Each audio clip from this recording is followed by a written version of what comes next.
Hi, it's me, Alisa, and welcome back to my channel. I am an IFS practitioner, and on this channel, I like to bring together IFS, the metaphysical, the energetic, and the creative expression to help you on your healing journey.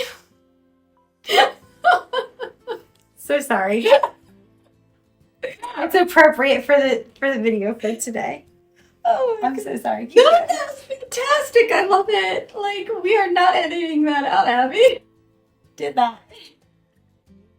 Okay,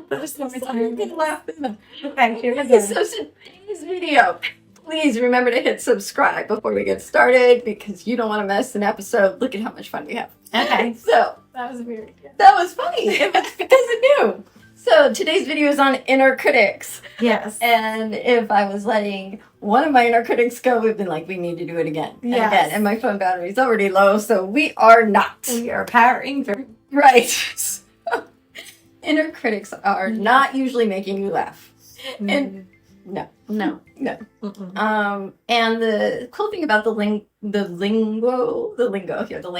wow, they were really helping me demonstrate them today. That's okay. And yeah, so it really is kind of a common phrase that we hear throughout, whether you've used it in a therapeutic way or just regular, you're being harsh on yourself. My critic's really active, all that stuff.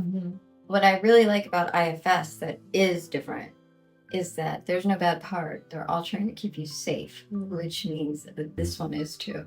Yeah. And for you, how does that land? Yeah, it's always a little trickier to always be aware of that little nugget of it is a big part of it, but it's there's often times that I don't appreciate or get stuck in the ugh of these inner critics. But it does bring a sense of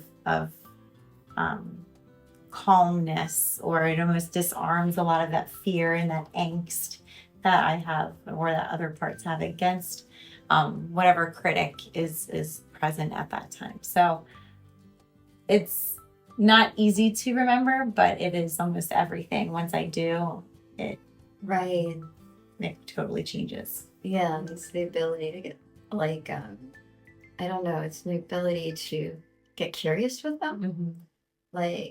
And it's something really important. I'll probably repeat it throughout different videos is the stronger the part, the greater the love it has for you.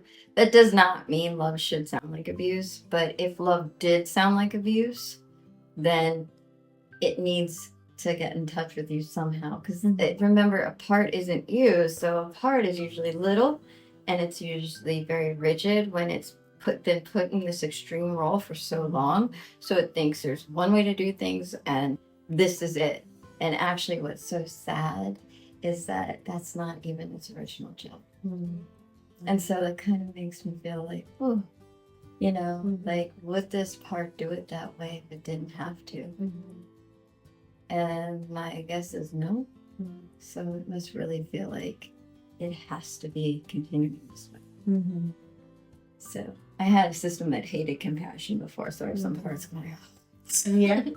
That's I think when you mention love is an abuse in terms of the voices that we hear in our head and how we speak to ourselves, right? In terms of the harshness of the tone or the words or the standards that we kind of hold ourselves to.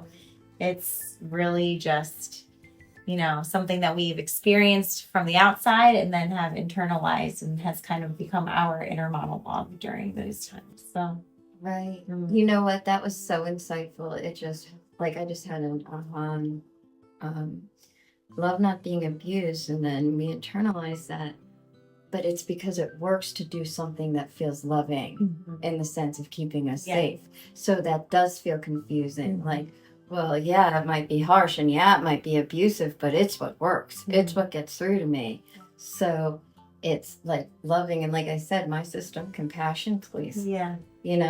So you couldn't get through to me that way. But me, I know that. And that is compassion. My parts, I remember I had a part when the first person I was it was truly an IFS practitioner I worked with.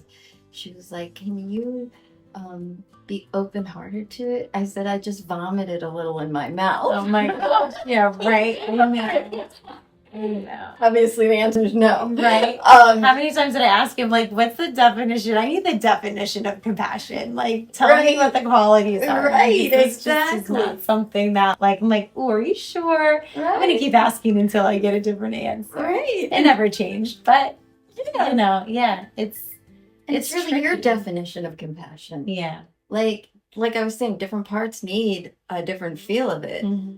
Some of my parts for compassion is, I get that. And I'm going to give you whatever space you need. I'm not going to come over there all lovey-dovey because you're going to be like, no, thank you. Right. You know, nobody's been here for 40-some years. I'm not going to be taking you now. Like, ews. Right. Like that card. Yeah. Anyway, was there anything else you wanted to say on inner critics? Inner critics, there's just a lot of really interesting different subcategories of them that I'm looking forward to talking about. Yeah, so we're going to break these up into smaller videos so that they're easier to watch, because there are 7 different types that we talk about, so you'll get 7 different little videos on those. But we wanted to introduce the topic today, and obviously it's pretty complex, so please leave comments, questions, whatever you want to hear about or ask about below.